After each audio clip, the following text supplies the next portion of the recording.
Hello mga ka-journey! Welcome back to our channel, Ilongga Journey in USA.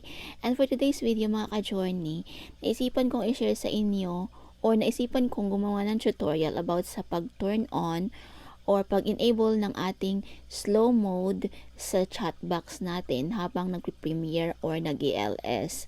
Kasi na-notice ko lately, ang daming nag-premiere ngayon mga ka-journey and at ang dami ko pa namang sinasalihang GC. Kaya ito, nagkakanda-duling-duling na ako sa kakabasa sa mga sa nagchat-chat. Kaya i-share ko sa inyo kung paano mag-turn on or mag-enable ng ating slow mode sa chat box. Very helpful siya kasi mababasa mo lahat ng mga messages sa chat box. Especially kung nagpapapinoy henyo ka or yung sa mga games and of course sa Premiere. Kaya without further ado, let's start the tutorial. So ayan, meron kasi akong Premiere kaya naisipan kong tutorial ngayon. So punta lang tayo sa ating YouTube Studio. Tapos i-click natin yung content natin. And ito yung nakaset kong Premiere. So i-click lang natin yung details. Tapos scroll down natin yung pinaka video details niya. Wag dyan sa sa dashboard.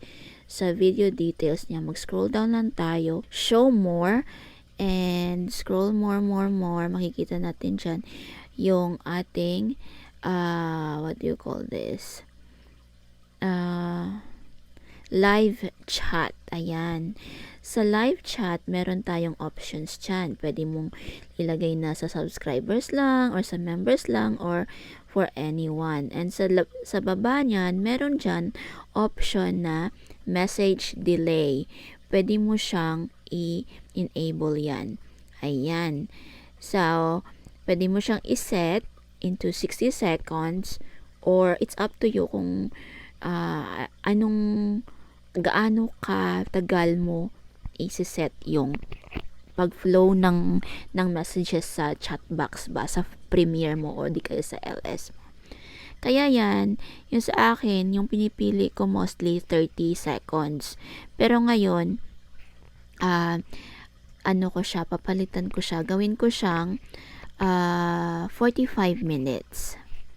45 seconds. Ayan. Tapos, after nyan, isave lang natin. Tapos, balik tayo dun sa ating content at titignan natin yung video na to, na Premiere na to. Kasi may lalabas yan dyan na slow mode. Ano ba yung tawag doon? Tsaka dito.